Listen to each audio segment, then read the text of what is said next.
Hola a todos, yo soy Yamil516 y hoy les voy a contar algunas historias de terror. Bueno, empezamos. Muchas personas piensan que esto que os voy a relatar es una simple leyenda, un cuento o incluso una falsa historia, pero yo lo único que puedo hacer es contárosla. A partir de ahí, sacad vuestras conclusiones. Hace 2 años, estaban en su casa, tan tranquilos, María, una señora de 40 años que se había divorciado recientemente, con su hijo pequeño de tan solo 8 años. Como era de costumbre, María se tenía que ir todas las noches a trabajar, debido a que era una mujer con muchas responsabilidades tanto en su trabajo como en su casa. Pero aquel día sería muy diferente al resto de los demás. Ya que, cuando se encontraban cenando, vieron en las noticias que un asesino en serie, muy peligroso y agresivo, había escapado del centro penitenciario de la ciudad. Lo más grave de la noticia no era que este interno hubiese escapado, lo peor era que había sido visto pocas manzanas cercanas del hogar de la familia. Esto provocó la incertidumbre de María, que al irse al trabajo tenía que dejar a su hijo solo en casa. María, para prevenir desgracias, cerró las ventanas, puertas, y le explicó lo siguiente a su hijo: no abras ninguna ventana ni las puertas.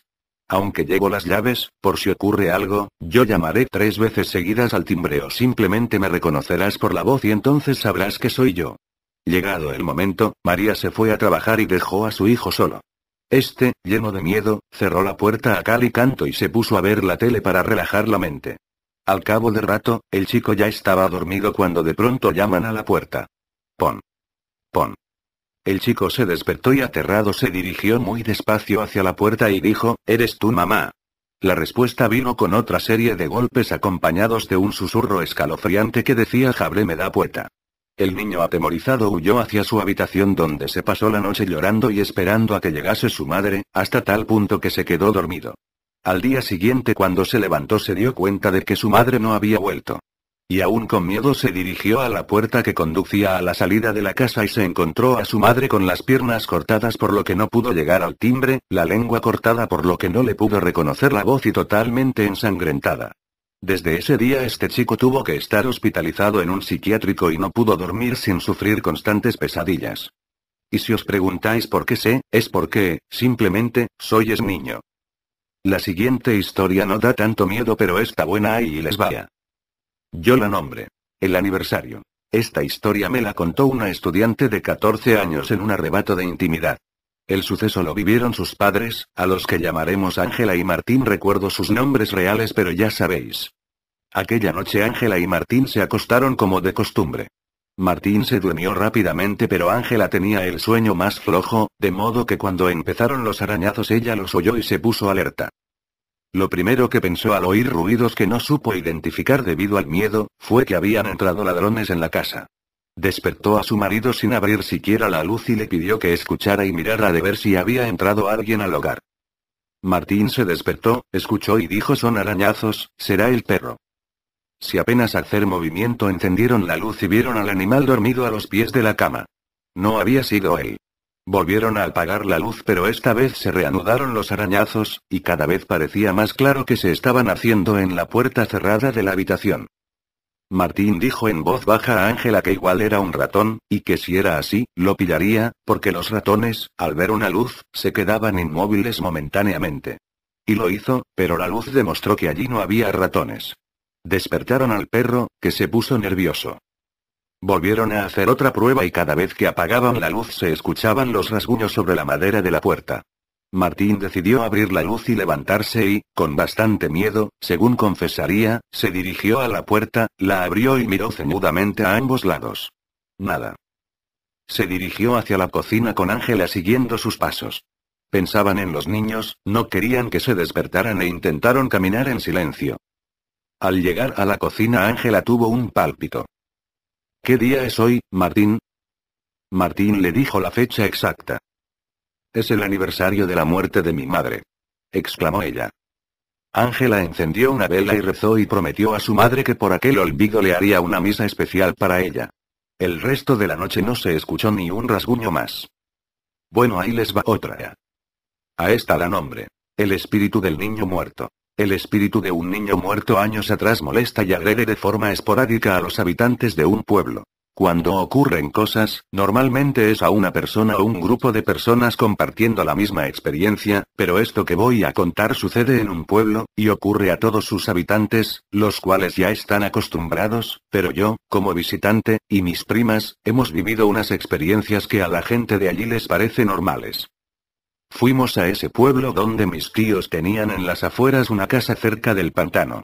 Para ir al pueblo tenías que seguir un camino de tierra durante 4 kilómetros hasta llegar. Como en la casa de noche nos aburríamos, mis tíos nos acercaban al pueblo en coche para que pasáramos allí unas horas con los chicos del pueblo. Era verano y las noches invitaban a pasarlas hablando y disfrutando de compañía. Los chicos del pueblo al principio nos parecían muy fantasiosos o que nos querían meter miedo. Decían que algunas noches se oía el gemido de un niño pidiendo ayuda. Pero no venía de ninguna parte, sino de todo el pueblo. Cada uno de los habitantes lo oía en su propia casa, en la calle, en la tienda, en el bar. Partía de las paredes, del suelo. A veces incluso sentían un empujón violento que los lanzaba al suelo. Contaban que incluso una mujer embarazada perdió a su hijo en la plaza una tarde en la que se encontraba hablando con unas amigas al sentir que unas manos aprisionaban su vientre con tanta fuerza que la hizo abortar allí mismo. Ella estuvo a punto de morir y cuando se recuperó, se fueron del pueblo y no volvieron a él. Les preguntamos que quién podría provocar esas cosas. Y que después de lo de la mujer, ¿cómo es que la gente no se va del pueblo también? Entonces nos contaron una especie de leyenda y del por qué creen que eso atacó tan ferozmente a la mujer. Hacía unos 10 años, unos niños del pueblo decidieron irse una noche de verano a otro pueblo vecino. Para ello tenían que atravesar un campo donde en uno de los laterales estaba el cementerio que compartían los dos pueblos y que se hallaba justo a la mitad del camino. Cuando ya estaban bien avanzados oyeron un crujido a sus espaldas. Era el hermano menor de uno de ellos. Le instaron a que se volviese a casa pues no querían cargar con críos y este se negó en rotundo, más que nada es que le daba miedo volverse solo. Entonces decidieron despistarle. Al llegar a la altura del cementerio dijeron que iban a jugar para esconderse en él. Como había luna llena se veía bastante bien, este chico aceptó sin sospechar nada. Ya en el cementerio, uno contaba y los demás se escondieron todos juntos, mientras este chico se escondía en otro lado pensando que todos estaban haciendo lo mismo. Cuando ya le perdieron de vista, los chicos se reunieron y salieron por una de las tapias dejando a este chico escondido. No podían evitar reírse de lo fácil que había resultado engañarlo hasta que oyeron un grito desgarrador. Al principio pensaron que se trataba de una broma, hasta que el segundo grito reaccionaron y volvieron a entrar en el cementerio. Estuvieron buscando por todas partes pero no le encontraron, gritaron su nombre, dieron vueltas y más vueltas y nada. Al cabo de muchas horas, cuando ya despuntaba el alba decidieron buscar ayuda en el pueblo con la esperanza de que el chico les hubiese gastado una broma y se hubiese ido a casa. Al llegar al pueblo, el hermano fue a su habitación, no había dormido allí, la madre le preguntó por su hermano pequeño y este le tuvo que contar la verdad. La madre avisó al padre y este a todo el pueblo. Salieron todos en busca del muchacho al cementerio. Cuando llegaron allí, uno de los vecinos descubrió con terror que el cuerpo del chico se encontraba en una de las fosas que acababan de abrir días antes para un nuevo difunto. El chico tenía la cabeza reventada, los huesos de las piernas y de los brazos retorcidos en una figura grotesca, los ojos cristalizados por el pánico y la boca en una mueca de absoluto terror. Fue un día negro en todo el pueblo, nadie se explicaba lo que había ocurrido allí. El hermano, con los años, fue internado en un psiquiátrico pues decía que su hermano se estaba vengando de él, le veía en todas partes, le pegaba. Los médicos le diagnosticaron neurosis obsesiva postraumática, pero no podían explicar los continuos moratones que aparecían por todo su cuerpo, incluso en la cara. Al cabo de unos años, la madre a dos hermanos se quedó embarazada. Y a los 7 meses le ocurrió lo que ya contaron antes, algo había provocado la muerte de su bebé y quizás su propia muerte de la que escapó por poco. Los chicos decían que los gritos que oían por las noches eran iguales que los que oyeron en el cementerio. Oyendo esta historia la verdad es que les creímos.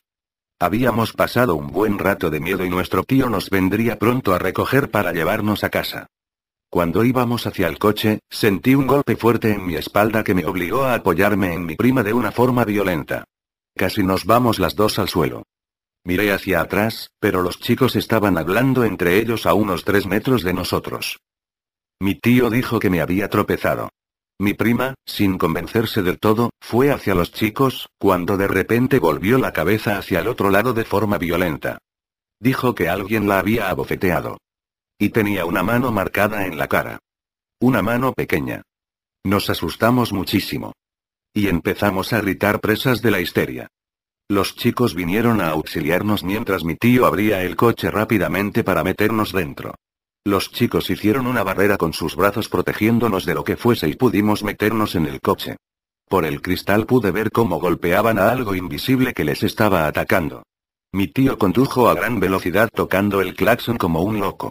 Al llegar a la casa llamó a mis otros tíos y todos fueron al pueblo a ayudar a los chicos, pero ya todo había pasado. Estos se encontraban agotados por la lucha, con arañazos, golpes.